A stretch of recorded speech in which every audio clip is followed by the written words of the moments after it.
Ladies and sinners, welcome to another Tuesday evening edition of the Sin City Sports Show presented by Sports Radio, your direct feed for all that is sports. I'm your host, Kayle Henderson. We're back at it again, folks. Back at it again. The new year. It's been a crazy start to the new year.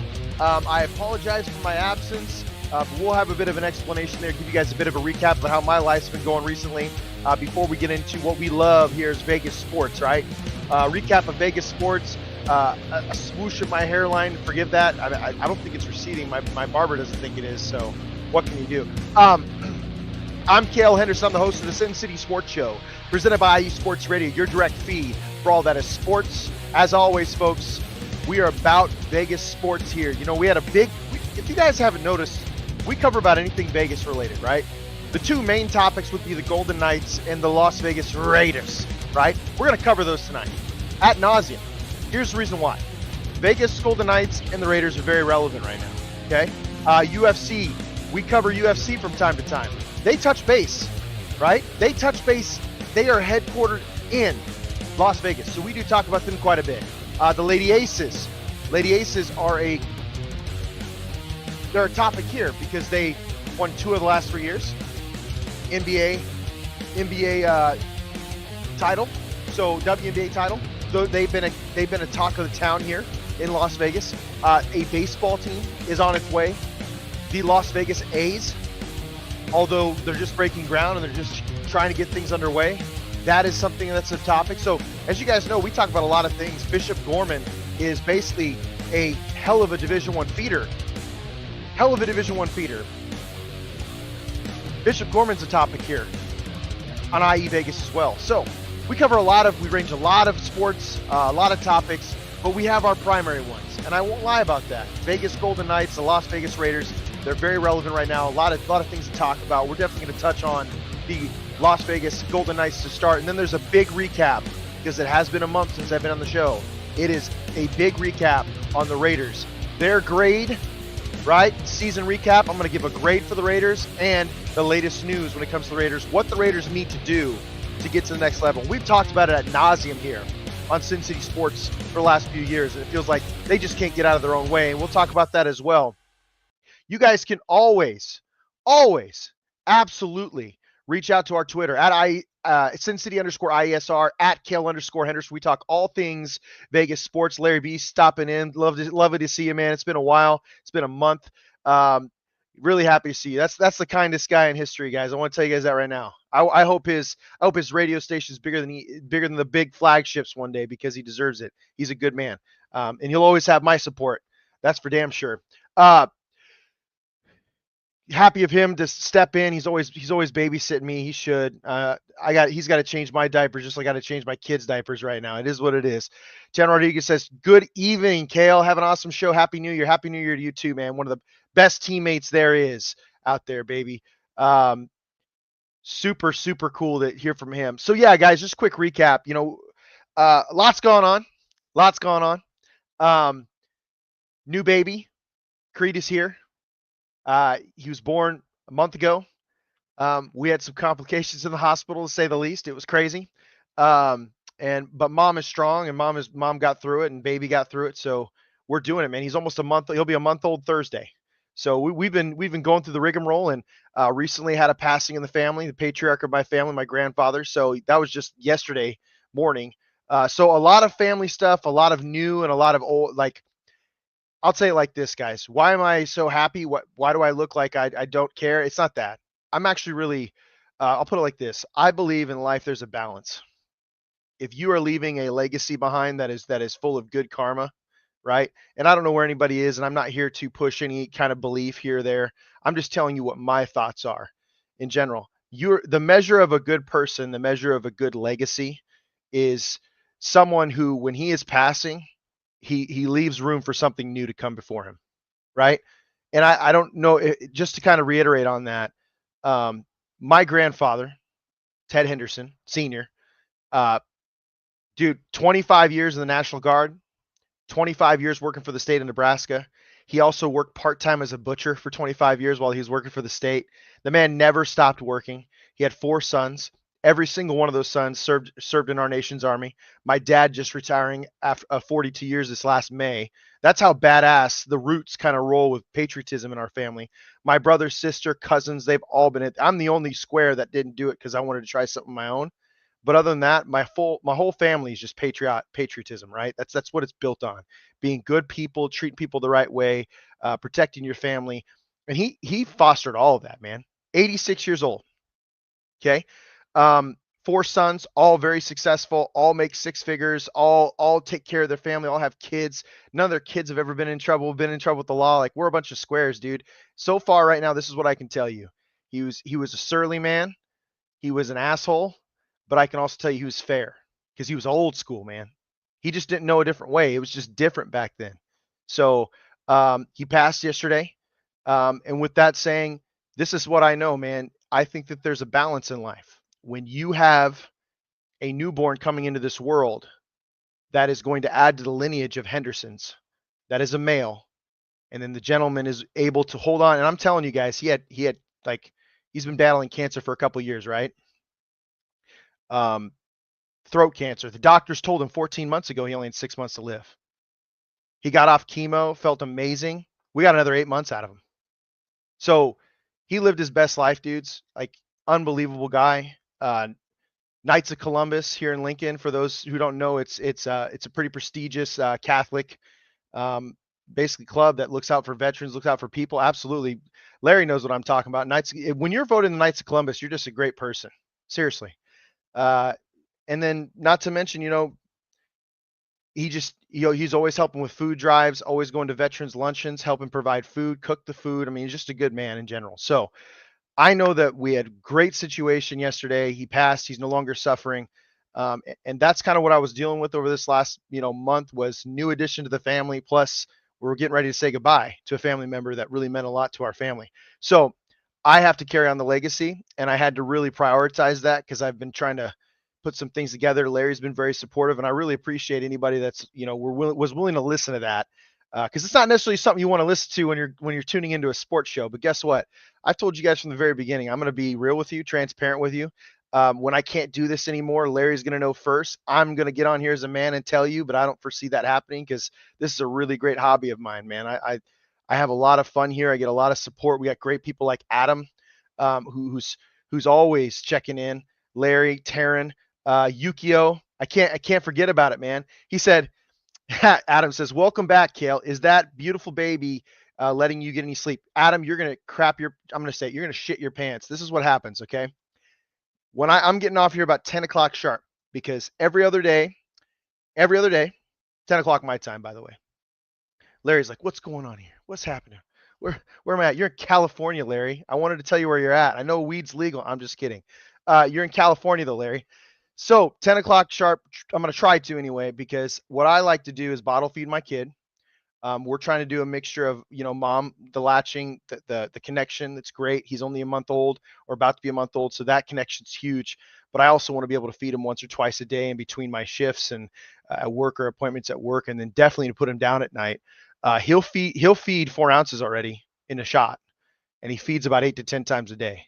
So he was about an 8-pound baby. He's already surpassed his birth weight, because you know how it is, Adam. You lose a little bit of birth weight once you're born, because your mom doesn't really fully have milk yet. So they drink the colostrum, which is like the greatest ingredient that a woman can produce.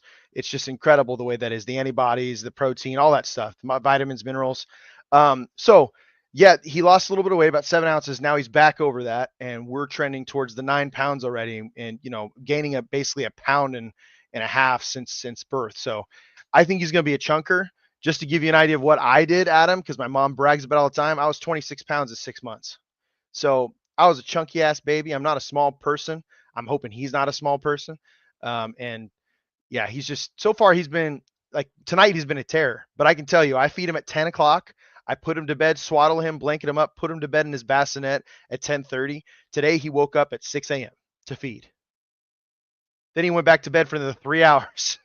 Then he woke up again, and he's just been up. So And it's been kind of a recurring thing for the last couple of weeks. We've been on a bit of a cycle with him. So, dude, we're getting some pretty good sleep. I am. I know mom's always kind of getting up in the middle of the night, kind of stressed out, like, why is he making this noise? Like he's just a baby. He makes noises. Like that's just what he's gonna do. So it's been great, man. It's been great. And I can't tell you guys how elite I feel that I have a son. Like, there's just nothing better, guys. As a man who's really proud of what I try to do in my community, as somebody who had a lot of difficulty conceiving him, and it was on my end, I can't tell you guys how grateful I am to have a son, and he is beautiful. I appreciate it, Adam. He is beautiful. We got lucky. He's got chubby cheeks. Unfortunately, he looks a lot like his dad. Hopefully, he gets more of his mom's features, but he's super sweet, and we're really lucky to have him, man. Creed Michael, yep, born on 12/12, 1:21 a.m.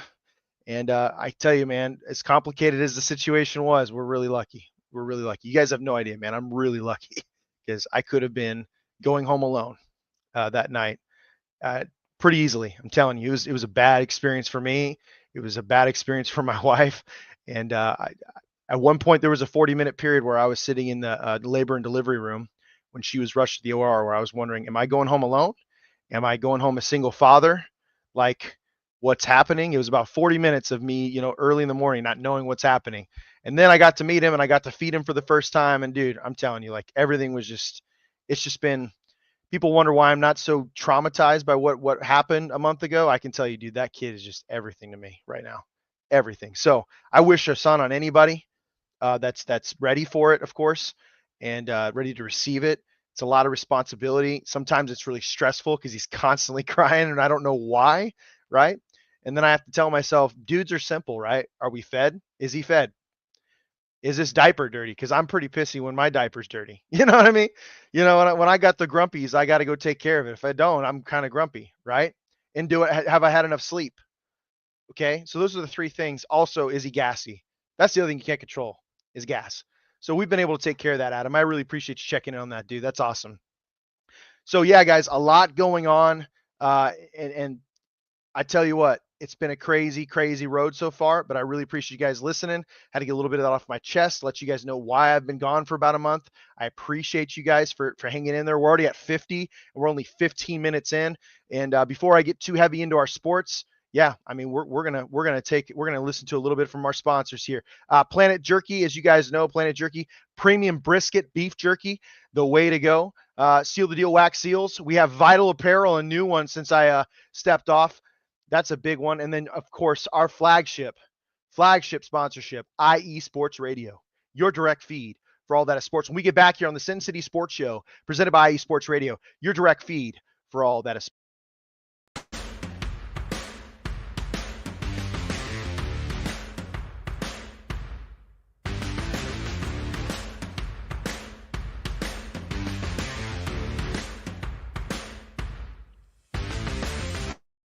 IE Sports Radio fans, this show is brought to you by Planet Jerky Premium Brisket Beef Jerky.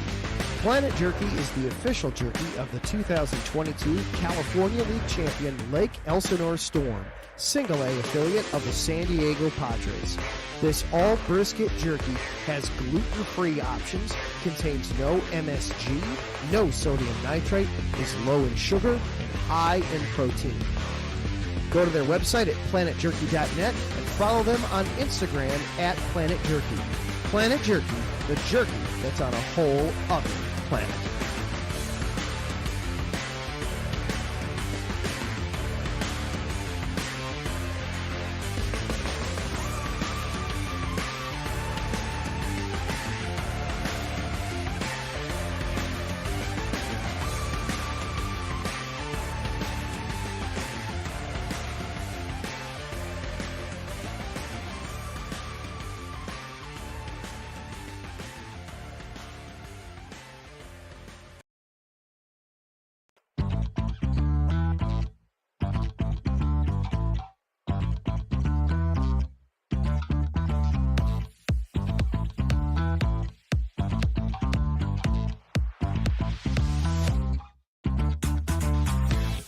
Hey there, IE Sports Radio fans. Be sure to check out our sponsor, Seal the Deal Wax Seals by Cecilia B. You just finished your very own wedding or baby shower invitations and you're looking for that extra special touch? Maybe you just wrote a letter to a relative or a friend and you want to add to their smile when they receive it. Then seal the deal with Cecilia's handmade sealing wax stamps for your invitations, letters, and gifts. You bring the deal, we'll bring the seal. You can find them on Instagram at sealthedeal_wax stamps and on Facebook, Seal the Deal Wax Seals.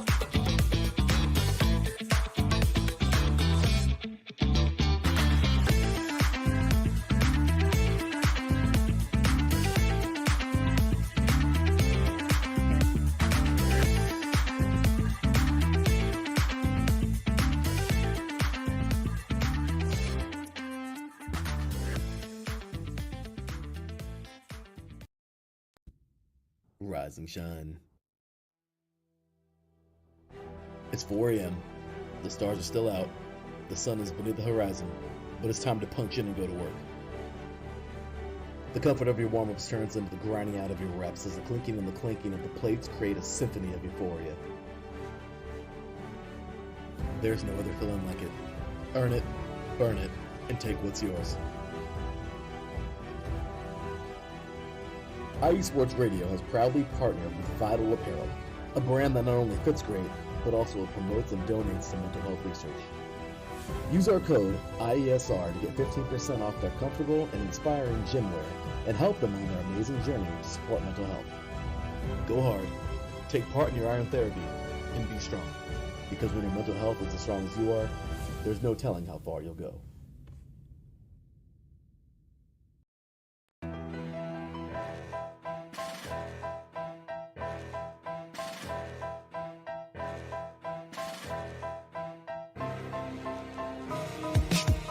For the last 10 years, IE Sports Radio has been bringing you amazing content ranging from interviewing legendary athletes, coaches, and other authorized media personnel to building tailor-made shows dedicated to all major sports cities around the country.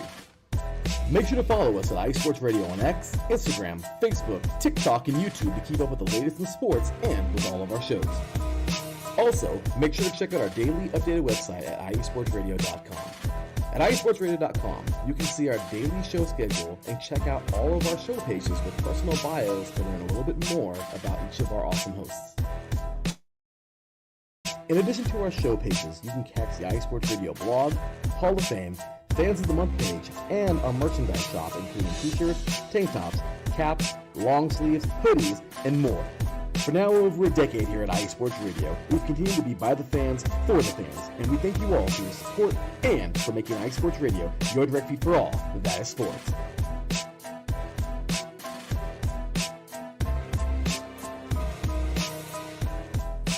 Welcome back, folks. Welcome back to the Sin City Sports Show, presented by IE Sports Radio, your direct feed for all that is sports. I'm your host, Kayle Henderson. You guys can get at us on our Twitter forums at SinCity_IESR, at Kayle_Henderson, where we talk all things Vegas sports, guys.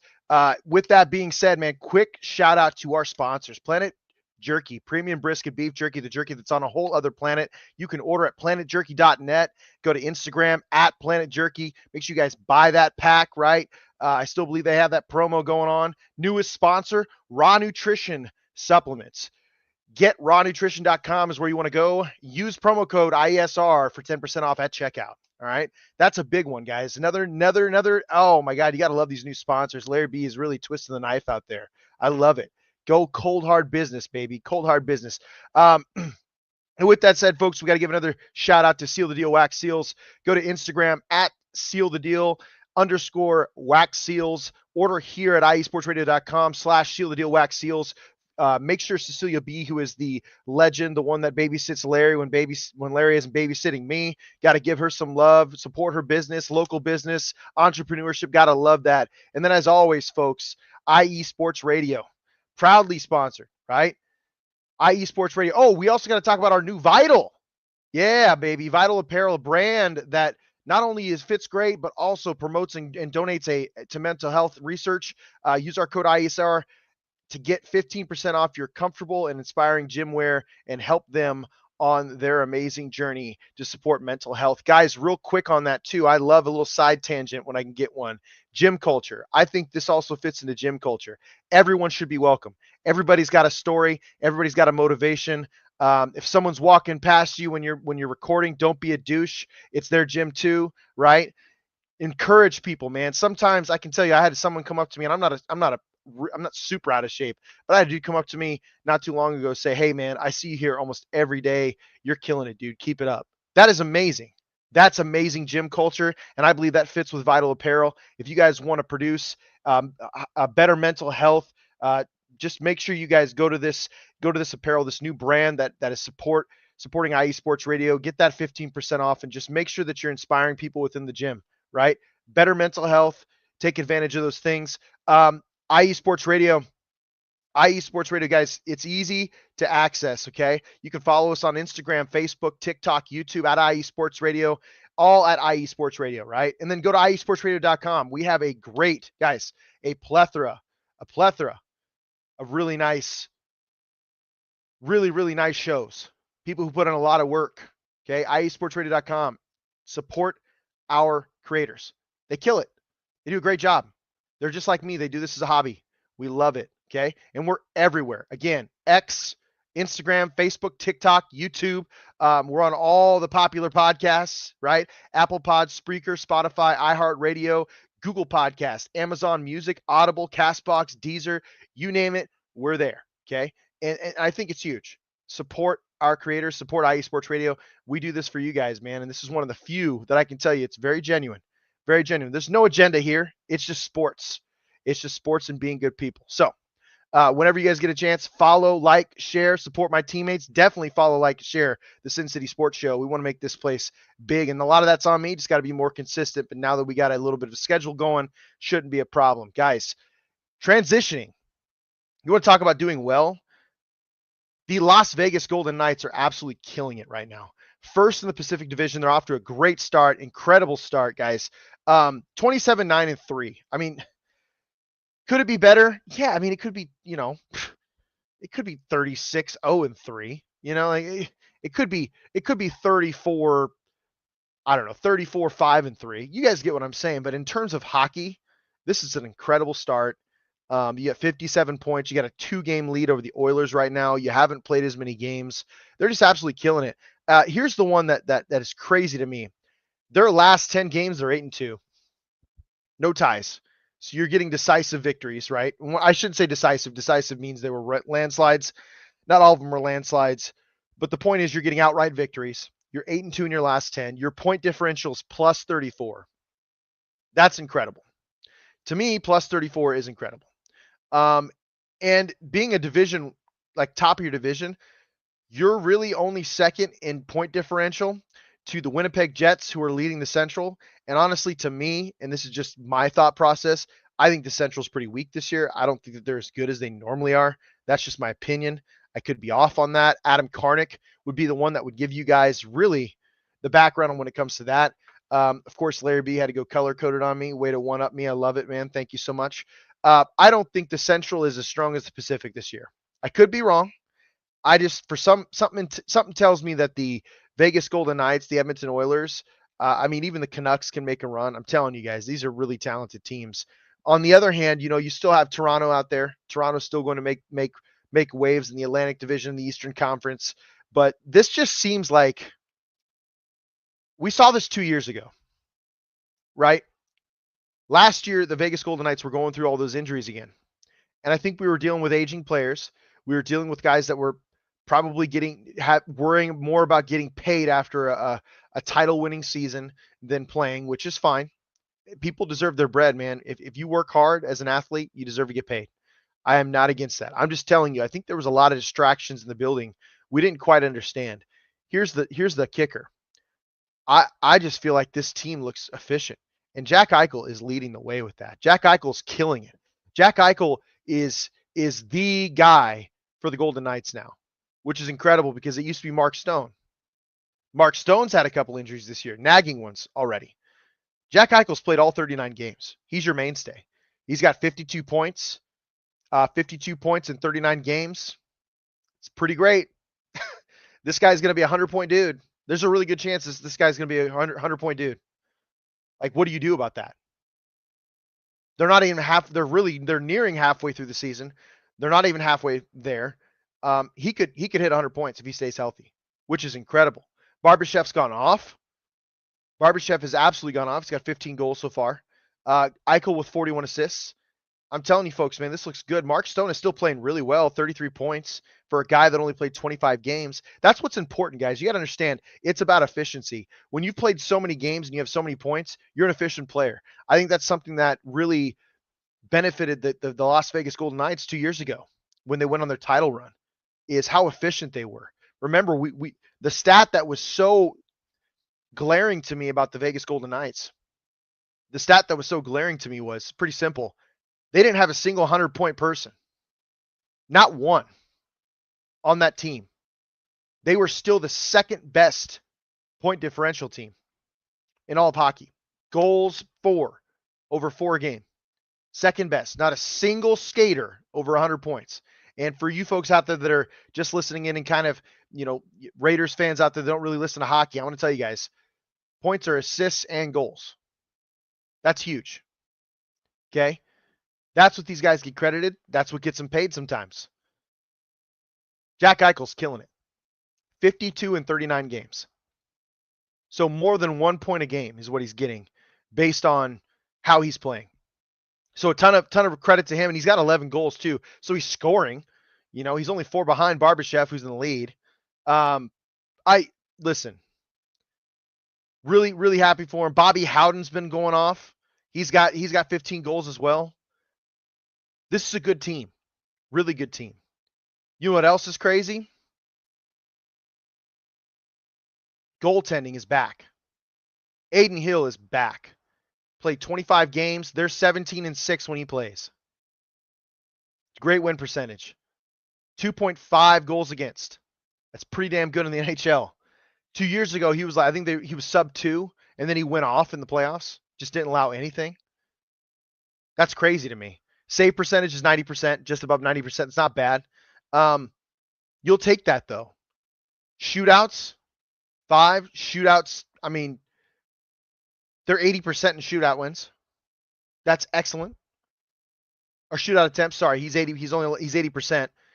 He's had 5 shots on him in shootouts. He's only allowed 4. I'm sorry, he's only allowed 1. Apologies. So he's 80% there. Aiden Hill's been killing it. Not to mention his backup, Samsonov, 14 games. He's 10-3, 2.69 goals per attempt. His save percentage is about 90%. So I'll say it like this. You have 2 goalies that have 90% save rate. You're going to win a lot of games. You don't have to just lean on one. They're going to, like 3/4 of the games, it's going to be Aiden Hill. He's got the contract. He's got the experience. He's got the ring. He's hoisted the trophy. Samsonov is going to be an excellent player, but he's only going to have to play a quarter of the games. But if you're telling me that in a quarter of the games, you can win 10 out of every 13 games with him, you'll take it, right? Absolutely take it. Yeah, super impressed with the way the Golden Knights have played so far. What's also staggering when it comes to Golden Knights is how well they're playing at home. Right now at home, they're 10-5-3. Sorry, at home, they're 17-4-0. Away, they're 10-5-3. That doesn't seem like a big difference to folks, but when you're away and you have double the wins you do losses, you're a really good hockey team. It means you can play anywhere. I would expect this to be a team that is fighting for first place. Right now, they are in first place in the Western Conference, barring any injuries. I'm not trying to, jinx it. I'm not trying to make a mess of anything. I'm just telling you what I see. Barring any injuries, right now, the Vegas Golden Knights are a point in the lead right now for the number 1 spot in the Western Conference. Phenomenal. Absolutely phenomenal. And as of right now, they're number 1 in the NHL, points-wise. And they haven't played as many games as the other teams that are in relative position. They've played 2 games fewer than the Toronto Maple Leafs. A game fewer, 1 game fewer than the Capitals, 2 games fewer than the Winnipeg Jets, who are also in the Western Conference. If you win those 2 games, you just give yourself more cushion and you're a clear leader. Being the President's Trophy isn't always a good thing, though. So I'll say it like this. If they get to that last week and they have a team behind them that's in the threat for the President's Trophy, just let them take it. Like sit your guys. Get some reps for these younger dudes, because President's Trophy is a curse. We've seen that. I think the last 10 years, the President's Trophy's like lost in the first round. President's Trophy winner, for you folks out there that don't know, President's Trophy is for the most regular season wins. So the number one team in the NHL in the regular season. The last 10 years, I want to say every single President's Trophy winner has been knocked out in the first round. Just let it go, man. There's an omen there. It's a bad omen. It's probably been more than 10 years. I'm just saying. Let it go. Let it be. It is what it is. Vegas Golden Knights are absolutely killing it. Absolutely killing it. And it's good to see, man. You want to see Vegas popping. At least one team in Vegas is doing what they're supposed to do. All right, man. We're going to go to a quick break. Popping up Let's Whine About Sports. That's hosted by Mike Pat. He kicks ass and takes names too, guys. He is a very knowledgeable sports fanatic. He'll be great to listen to in Chi-Town Weekly, which is hosted by Adam Karnick. Before we get into the Raiders here on the Sin City Sports Show, presented by IE Sports Radio, your direct feed for all that is sports.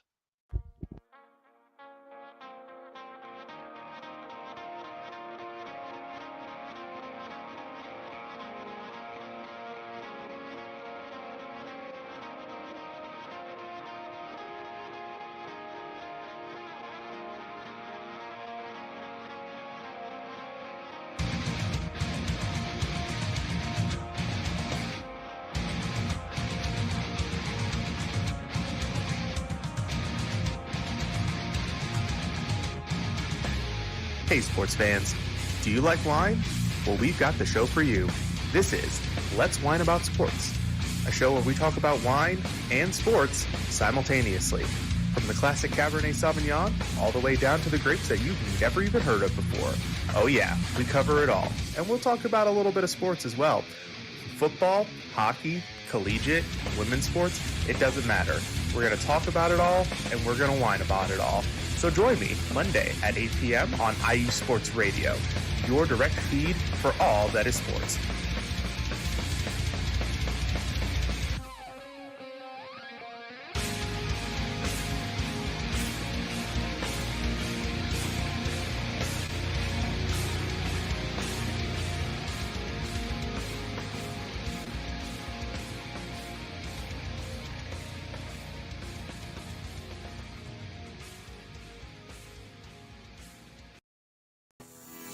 Sports fans, do you like teams that are tough, cities that are tougher, and fan bases that are passionate about their teams?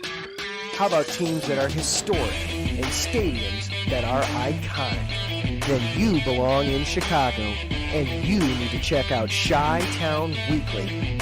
Join me, Adam Karnick, every week as we keep up with all things Chicago sports. Bears, Bulls, Blackhawks, Cubs, White Sox. We'll cover them all, plus more. The Windy City is always buzzing, and we'll keep you up on all the big games and major stories. So tune in to Chi-Town Weekly every week right here on IE Sports Radio, your direct feed for all that is sports.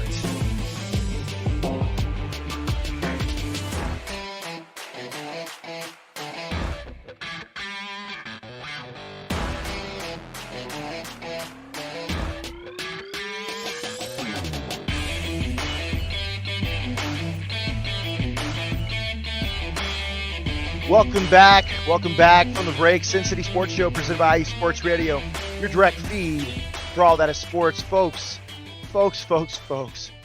Big time appreciation to Adam Karnick. He's one of the best teammates out there. He's a big Chicago fan. That guy was actually just asking in the chat, what should his beloved Chicago Bears do for their head coach? And what should they do to spend their $85 million in cap space that they have?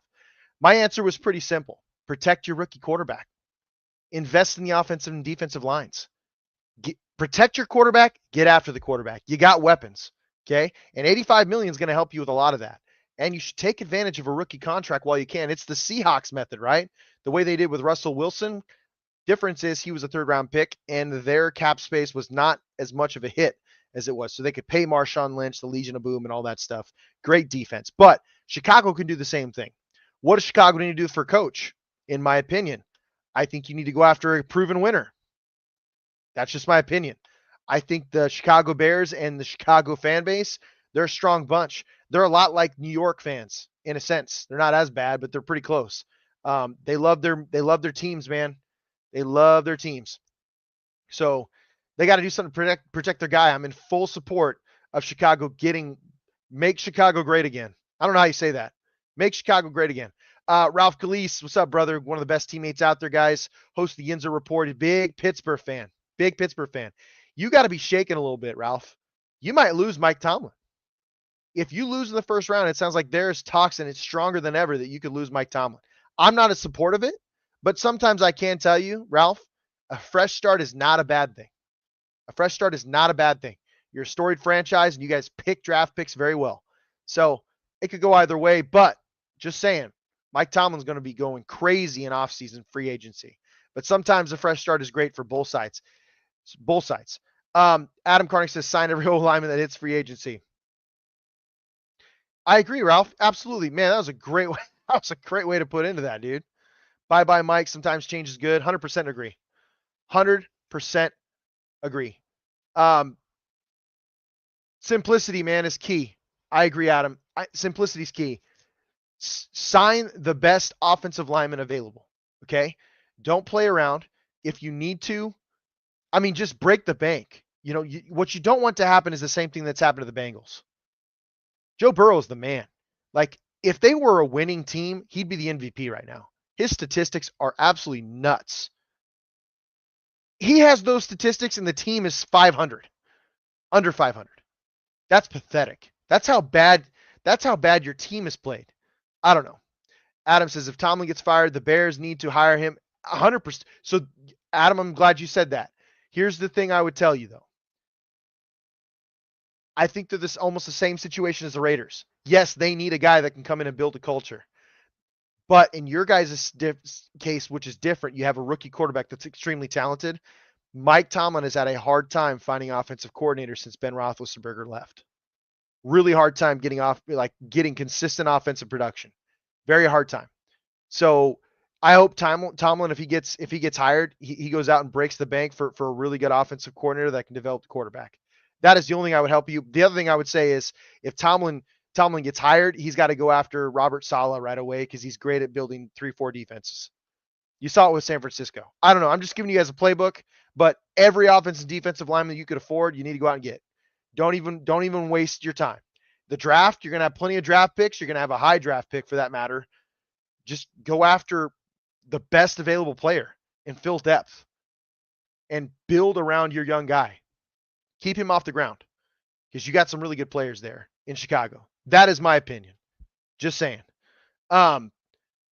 With that said, talk about the same kind of issues, different team, because that's what the Raiders are really good at, right?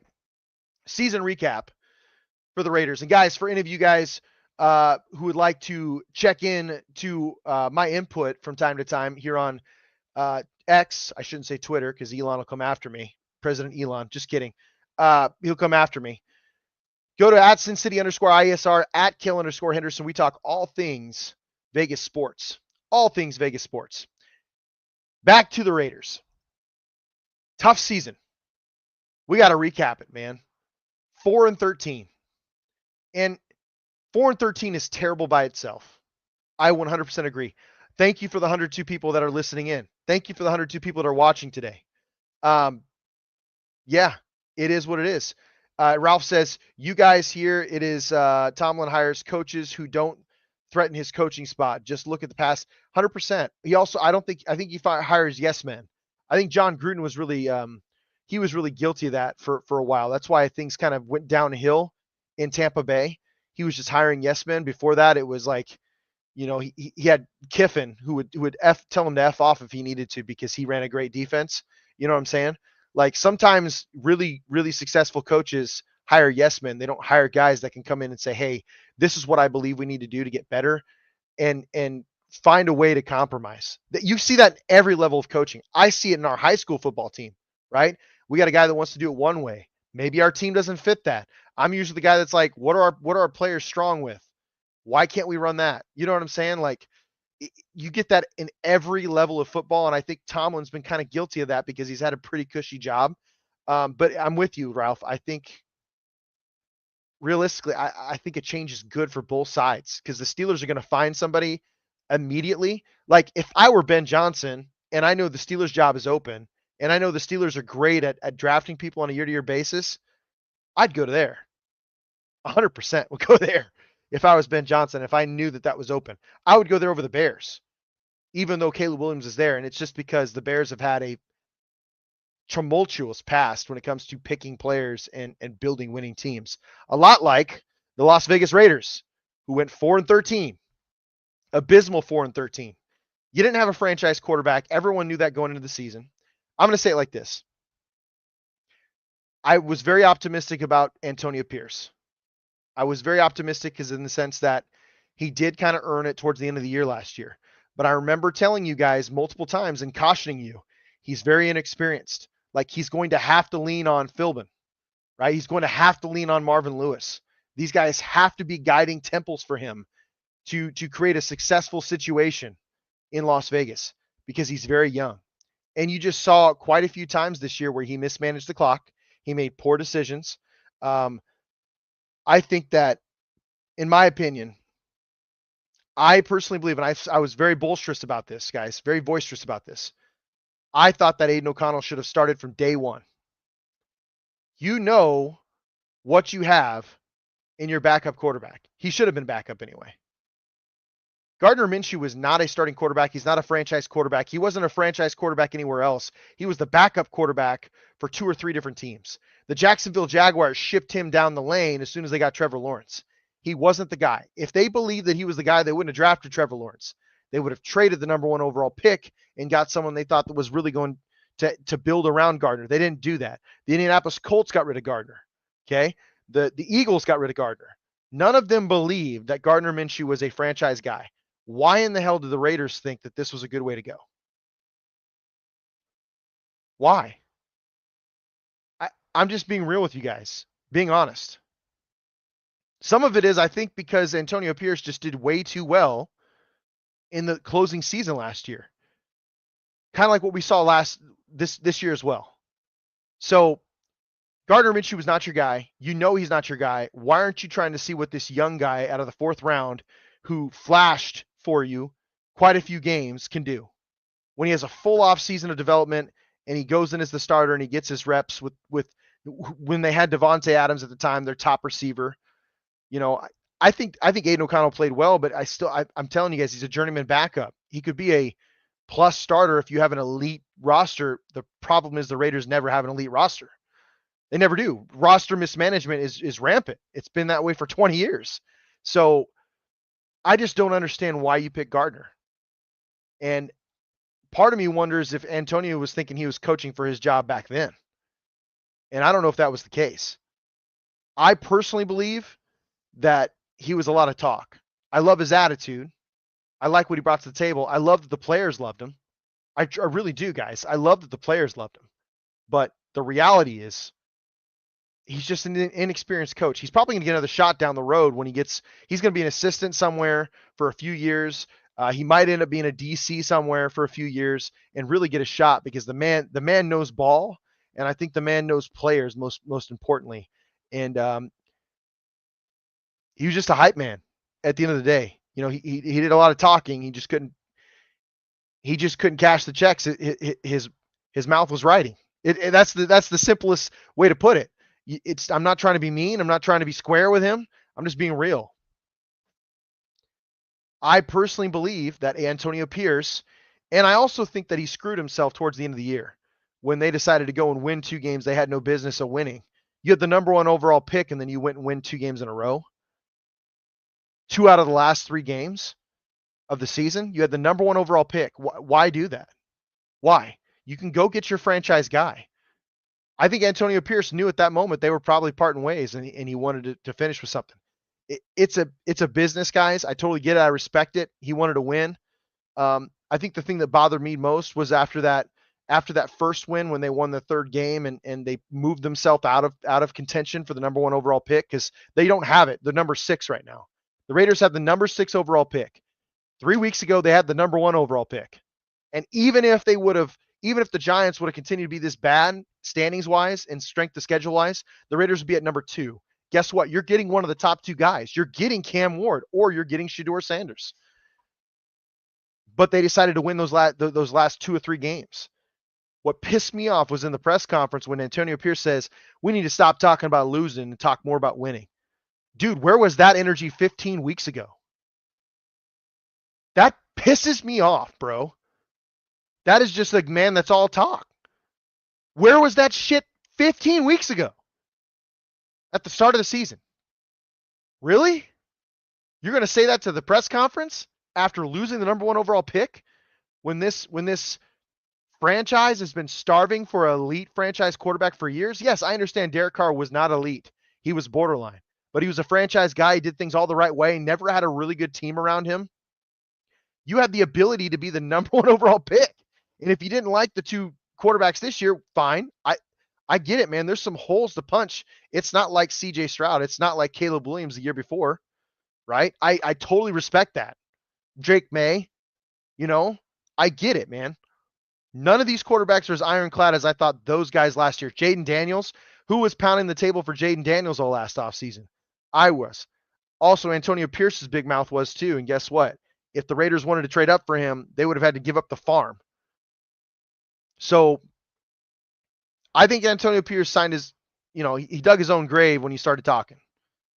I mean, he was saying some stuff that you wanted to hear. You got excited about it. That's why he got his chance. Also, tons of credit to Mark Davis for continuing to just F up this franchise. He's doing a great job. Seriously.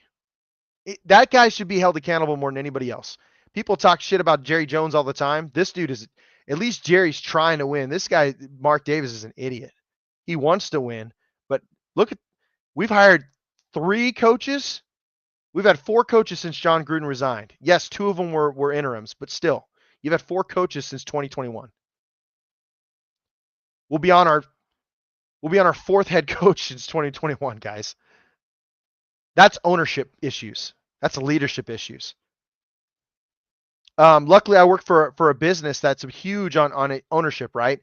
I think the entire Raiders ownership needs to call Jocko Willingson and have him talk to them about extreme ownership, because I think he'd come in there and bust everybody's balls, but at the same time show them, hey, this is the way to do it. If you guys want to change your outlook, this is the way to do it. I do like the idea of Tom Brady being there. I'm skeptical, though, because the Patriot way has obviously not worked in Raiderland. Like, let's be honest, our franchise was built on mystique, being bullies.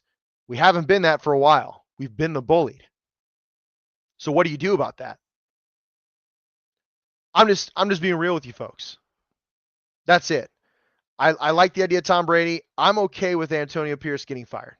I think Antonio Pierce did what he had to do to get the job. He did a good job of being a salesman. But when you're talking and your team isn't backing it up, yes, you didn't have a franchise quarterback. You were given a raw deal.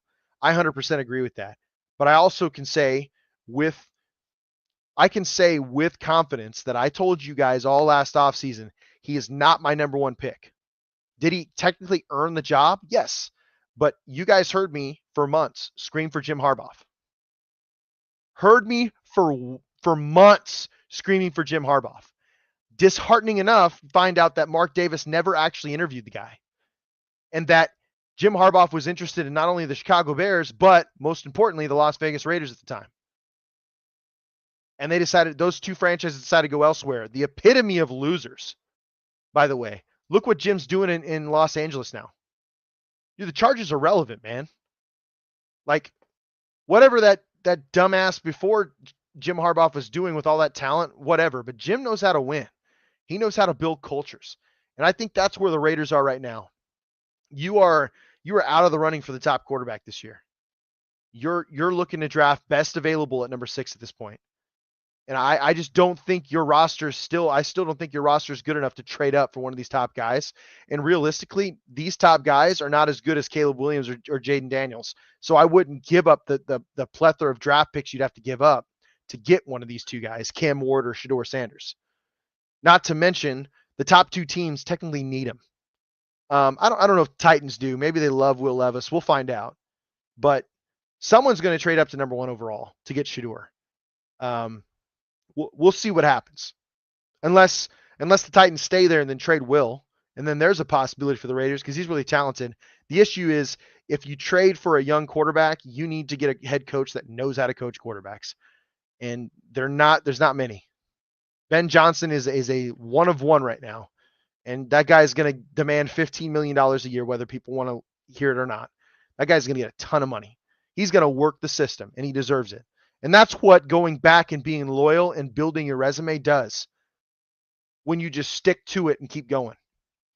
And don't listen to the outside influences. You learn that from Brandon Beane in Moneyball, right?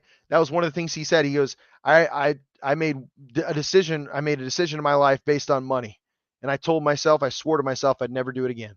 I think Ben Johnson went that route. Maybe not as poetically, but I think Ben Johnson said, Dan Campbell, show me the ways to be a leader, because Dan Campbell is known as a very good leader. And I think Ben said, we have something going on here. Let's go win a Super Bowl for Detroit, be a legend here, and then just go get the bag somewhere else. Ben Johnson's he's gonna have a blank check, guys. A blank check. Any team needy right now is going to be looking towards Ben Johnson. There's a Ben Johnson sweepstakes going on right now. 100%. You can't convince me otherwise. Seriously. So that's kind of where I'm at with the Raiders right now. Recap, grading, if I gave them a grade, it's obviously a D. I'd say we have some talented players in this roster. I think you have a really good front seven building. This team needs to find a quarterback. And this team needs to find a culture builder. So where do the Raiders go from here? Right? Where do the Raiders go from here? Again, you need a culture builder. You need someone that's going to demand respect, someone who's gonna earn the love from their players. And you guys are gonna think I'm crazy when I say this, but I have a top 3 already. I 100% have a top 3 already. Here's the deal. Adam chimes in, by the way. Let's be honest. Where else has New England? Yeah, 100%. How's the Patriot way worked? I mean, technically Tampa, right? When Tom went there, you can't tell me he didn't bring some of that atmosphere there, because he was naming who they should go out and sign. Yeah, Jason Light and the head coach at the time.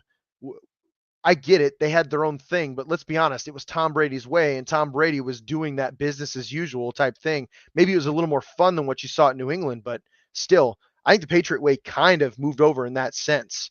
Let's be real. I think it was a possibility. Appreciate that comment, though. Appreciate that comment. Ralph is basically saying he'll have to step down or resign. He won't be fired. When he talks about Tomlin. Yeah, the Rooneys are really loyal. But listen, this is part of what I mean. Fresh start is good, Ralph. If you're Mike Tomlin, you've had a hard time finding a quarterback since Ben Roethlisberger. You've had a really hard time finding an offensive coordinator, a steady one. Fresh start somewhere else, man. Like sometimes that's what's needed, dude. It's no offense to anybody. Sometimes it's what's needed. Now, it's not the same because Jerry Jones is a dick, but look what happened with Jimmy Johnson. He had success at Miami.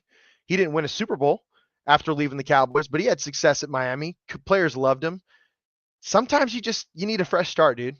You know? It's just the way it is. But Mike Tomlin, yeah. So here's my list for future Raiders coaches. And hear me out on my top one, okay? Don't judge me too fast. Give me a shot here. I believe the Raiders need a culture builder. I think we missed the bar on getting the top pick in the draft this year. We're not going to get the top quarterback in the draft this year without giving away a couple first-round picks. And I don't believe, based on the way our roster is as of right now, because we're missing an elite receiver now, just to give you guys a heads up, we're probably missing an elite corner.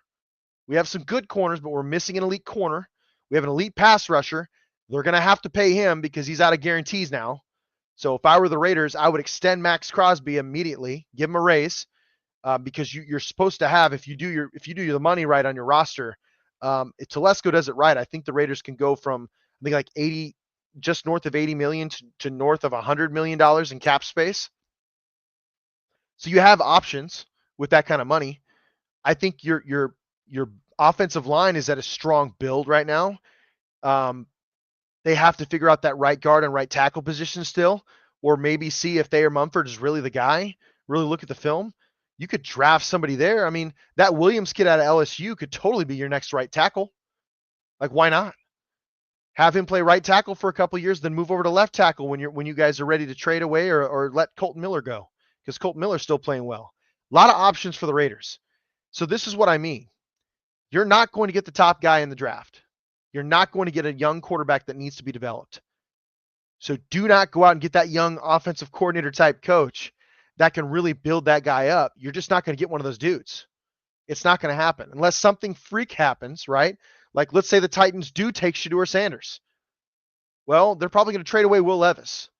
At that point, you have a bargaining chip. You can probably get him for a second-round pick or multiple second-round picks. You could probably do that if you wanted to at that point.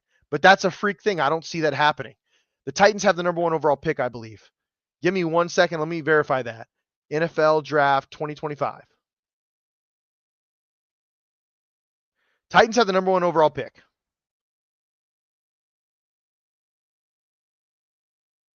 Then it's Cleveland. They could totally go after a quarterback, even with Deshaun Watson's contract. They could still draft a quarterback, and I wouldn't blame them. And if I'm Stefanski, I'd want to start new anyway. The New York Giants definitely need a quarterback. So your top 3 teams are all quarterback needy, in my opinion, unless they love Will Levis. I just don't feel like he did enough to 100% solidify himself as a franchise dude. The Titans roster was shit, but I could be real with you guys, man. Like, I wouldn't blame them if they drafted Shedeur or Cam Ward. Straight up. Then Cleveland, I wouldn't blame them either. Or New York. Or maybe Cleveland trades out of 2 because they do have a quarterback and they have to continue building the roster on this quarterback so they can trade up in the future with those draft assets. I'm not sure. I'm just telling you. The top 3 guys need a quarterback. Jacksonville, questionable. Not being rude, I'm being honest with you. Right? Do we really think their quarterback is the guy? Is Trevor Lawrence the guy? He struggled. He's had some coaching changes, but he struggled. So the Raiders are in a bad position, which is where I allude to. I think the Raiders have to get a culture builder, period. My number 1 choice for that is Pete Carroll. No matter where Pete Carroll goes, he builds a strong, competitive culture, and he wins games. That's what the Raiders need right now. I view Pete Carroll in the Jim Harbaugh sweepstakes, right? What I've wanted, if Jim Harbaugh and Pete Carroll were available right now and vying for the Raiders' job, I would probably still lean Harbaugh because of how much I really like the way he coaches and he runs his system. But Pete Carroll's not far off. Like, that guy creates one of the most competitive environments no matter where he goes, whether it's USC or it was Seattle. They had competitive environments. They were competitive teams year in, year out, even if they didn't have their greatest roster. I think Pete Carroll would be amazing for the Silver and Black and its culture, because its culture sucks right now. It's terrible. Mike Tomlin is an honorable mention because I don't know if he's available yet. If he's available, he's definitely a close second. I mean it. But he's not available right now, so he's an honorable mention. My number 2, Mike Vrabel. Mike Vrabel is an absolute stud. Mike Vrabel was shafted by the Tennessee Titans when they started trading away all the best players and just trashing his roster, right? His top guys were traded away by that John Robinson idiot. So much so, I'm pretty sure Mike Vrabel was going to absolutely punch him in the face during that draft where they traded away A.J. Brown for that guy who hasn't turned out to be A.J. Brown, right? I think Vrabes was pissed. And they never really got him a franchise guy. So in my opinion, I think Mike Vrabel is a culture builder. I think he's a guy that demands respect. I think he's a incredibly smart football guy. If you hear Tom Brady talk about him, if you hear Bill Belichick talk about Mike Vrabel, Josh McDaniels, now we all hate Josh McDaniels, but the guy still knows ball, right? They said that Mike Vrabel was legitimately one of the smartest football guys they'd ever met in their life. It's well, I mean, it's well documented. The league feels that way. Mike Vrabel is very intelligent. He decided he didn't want to coach last year. Wanted the year off. If he wants to be the Raiders head coach, give him the damn job. I shit you not. Give him the job. Because he's going to build around Max Crosby, a great defense. He's going to run the football, which is what I feel is going to make us different in the AFC West. If you want to compete with Kansas City, you have to control the ball. You have to wind the clock. And the only way to do that is an efficient run game and great play action pass. I think the Chargers are moving to that front, which is why I really wanted Jim Harbaugh, because the team plays physical, they play technical. Vrabel's going to be the same way. Mike Vrabel, he's technically a 1B, if we're being honest. But Pete Carroll's my top guy because he's just got a proven track record, and he's a Super Bowl winning coach. I said it. It's nothing weird. I'm just telling you what it is. Ben Johnson's my number 3, and I only say number 3 because if I were Ben Johnson, why the hell would I come to the Raiders? Like, unless the Raiders offered him 18, 20 million a year or something like that to be the head coach, why the hell would Ben Johnson come to the Raiders? You do not have a franchise quarterback available and waiting. You have plenty of cap space. You can build an excellent team, but you're still missing that one piece that's really helped Ben Johnson, which other than Dan Campbell, obviously, but Jared Goff has really improved tremendously under Ben Johnson. He's been incredible. Maybe Ben Johnson takes the job. Maybe they trade for the backup there from Tennessee who got hurt, and then he was a third-round pick for some reason, right? Maybe the Raiders do that, but I don't know, guys. I just don't see Ben Johnson wanting to be the Raiders coach. I'm just being realistic with you here. I'm not crapping on my team. I love my team. I'm just being real. If I'm a coach out there and I'm looking at what's happened, I understand that Tom Brady is going to have a say. Mark Davis is a dumbass. He may want to win, and he's business savvy because look at his business. I got to give him credit where credit's due. The Raiders were worth $970 million in Oakland. They are now worth $6.8 billion in Las Vegas in just 6 years. The man knows what he's doing. This narrative that Mark Davis is poor is hilarious because Mark Davis' net worth is $2 billion by himself. And guess what? Mark Davis isn't footing the bill. The Raiders are its own individual business. The Raiders are footing the bill of these coaches. And I promise you, those salaries that they're paying, they're basically viewed as write-offs for this team. So yes, they're paying like 3 coaches' salaries on top of John Gruden's. And that brings me to number 4. And you guys are going to think I'm absolutely nuts. John Gruden. I don't think he should have been fired to begin with, guys. He made some mistakes, but that man was raked through the coals. It was rigged, dude. The way things went down was rigged. The NFL did not like John Gruden. They didn't want him back. They didn't want him back to begin with. You could tell that Roger Goodell, because he was very boisterous about how he did not like Roger Goodell at ESPN. You could tell that the NFL just didn't want John Gruden in the helm anymore, or in a NFL box, sideline box.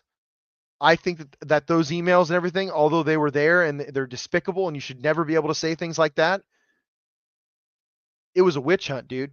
It was something that happened 12 years previous to those emails being released. That's infringement of privacy as well, by the way, guys. It's not like he was saying something treasonous. So I don't think John Gruden should have been fired, and it completely derailed a season where we probably would have seen the Raiders in the playoffs. Well, we did see them in the playoffs, but much better than what they were. John Gruden is not a Hail Mary either because Mark Davis loves John Gruden. Mark Davis was pissed that he had to basically force Gruden to resign because the NFL was forcing him to. So don't be surprised. And it's not necessarily number 4. I want him there. Just don't be surprised, in my opinion. But those are my... Listen, I don't think you can go wrong with either Pete Carroll. I don't think that you can go wrong with Mike Vrabel. I think both teams have had success. let's just be real about it, man. I think Mike Vrabel is one of the few that can really give Chiefs a run for their money. He did it when he was in Tennessee. It's not crazy. Ben Johnson is definitely an honorable mention, man. Really. He really is. I just don't know. Patrick Graham is a no for me. I think he's one of those guys that probably should just be a defensive coordinator. Some folks are going to scream for it because they want to keep him. No offense. Deion Sanders is a no for me. Deion Sanders does not know how to coach pro athletes. I think he's better suited to continue to be a mentor for young men. Leave him alone. It was always strange. Adam Karnick chimes in. It was always strange that in an investigation into Dan Snyder, owner of the Washington Redskins, the only man that faced consequences was John Gruden, head coach of the Las Vegas Raiders. 100%, Adam. That's exactly where I'm getting with all this. It was a witch hunt. It was 100%. I promise you the NFL, and I don't know this, it's just my opinion, capital IMO, Dan Snyder was said, hey, release this because it's going to make you look better and give us time to sell your franchise. Because they didn't like John Gruden and they probably had that crap say to release it. And that whole court system situation, John should have won that court system. Coach Gruden should have won that case. The fact that a judge favored John Gruden and then turned around and then favored the NFL, which when you go to arbitration in the NFL, it's Roger Goodell that makes the decision. So at that point, John Gruden's like, we're just dropping the lawsuit. Because why? Why deal with it? It's not gonna go in his favor. Honorable mentions, Aaron Glenn. I like Aaron Glenn. He's done an excellent job for Detroit. The problem is he's a defensive coach. Nothing wrong with that. Just I don't know if he's I don't think he's as sexy as Pete Carroll, Mike Vrabel, or Ben Johnson. Those are the top three guys. In that order, too. Pete Carroll, to me, I know he's 73 years old, but guess what, guys? He's a Super Bowl winning coach, and everywhere he goes, the culture's amazing. Players love him. They always say great things about him. They compete. They get better. I saw that guy do more with less in his last 4 or 5 years with the Seattle Seahawks than any coach probably would have. Right? After they lost Russell Wilson, they still were very competitive. So get the guy a franchise quarterback. Hopefully he finds some trusting play callers. I think you're good, but the competition and the culture is going to be there. It's going to be huge. But if I'm telling you guys, if I'm reading the tea leaves right, all signs are pointing to Mike Vrabel. He's only 49 years old. He's relatively young in the coaching circle. He had gone to the playoffs 3 times. He was the number 1 seed twice. Played very competitively against the Kansas City Chiefs. I don't know, guys. And not to mention, guess what? A part owner of the Las Vegas Raiders. Las Vegas Raiders is now Thomas Brady. Tom Brady. The man was approved this season to be a minority owner for the Raiders. And Mark Davis has made it very clear. Tom has a say. He's going to have a say in the next quarterback. He's going to be a part of the interviewing process for the next head coach. We're 100% going to see Mike Vrabel in this situation. No doubt. No doubt in my mind.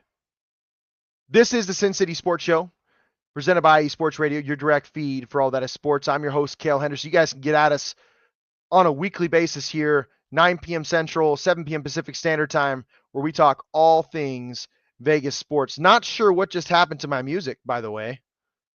That was weird. Just muted out when I was trying to talk. And I don't even have the man, the myth, the legend, Larry B, watching over me. It is what it is.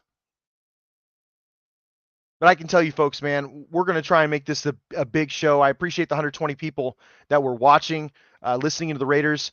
Antonio Pierce, guys, just real quick recap before we get off. Antonio Pierce was fired. The Raiders suck. We're 4-13. We're an abysmal franchise right now, and we need a lot of help. And that help needs to move Mark Davis away from the trigger in decision-making when it comes to football, period. Football, period. Like, get rid of him from making those decisions. Let him do the business stuff, but get rid of him when it comes to making those decisions. You guys know how it is. And as always, folks, like I said, we're going to be on as much as possible. I think I've got a schedule balance. 120 people are watching, I'd love to see 10 times that. So if you guys appreciated the information today, make sure you guys are sharing, liking, following. Help the show out. It's free. I'm not asking for anything. This is a hobby of mine. I just love the Raiders, man. I do. I love the Raiders, and I want them to be great. And I'm going to give you the best possible information with my opinion that I can. I don't have any connections to reporters or players or nothing like that like all these other phonies claim to have. That's just not me. I'm just going to give you my insight from like 20 plus years of analyzing football. Not to mention I'm a coach. When I'm not doing this, I'm a coach. So X's and O's wise, I know a lot of what I'm saying. I'm going to give you everything I possibly can. Look for Pete Carroll, Mike Vrabel, and Ben Johnson to be the guys that they look for. If Mike Tomlin's available, I think Tom Brady's got a ton of respect in Mike Tomlin. There's a good chance that could happen. But Mike Vrabel is the number one. He's the front runner right now. He's not my number one. Pete Carroll is. But Mike Vrabel to me right now is the front runner because of his connection with Tom and the belief around the league that he's one of the smartest football guys, period. He demands respect. And listen to Bustin' with the Boys and people that know him. He's loved, man. People really respect him.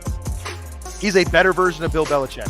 Not necessarily in wins and Super Bowl wins, but you can get along with him, and players love him, and they want to play for him. Let's get back to it. Adam, thank you so much. Great to be back. I want to give that baby a big kiss on the forehead. We're going to get him bathed, and I'm going to get him fed and into bed. I got to get to bed because I got to get back to work tomorrow. As always, folks, I really appreciate you folks for listening in. Remember, 9 p.m. Pacific Standard, or 9 p.m. Central, 7 p.m. Pacific Standard Time here on the Sin City Sports Show presented by IE Sports Radio, your direct feed for all that is sports. Love, peace, and hair grease, folks.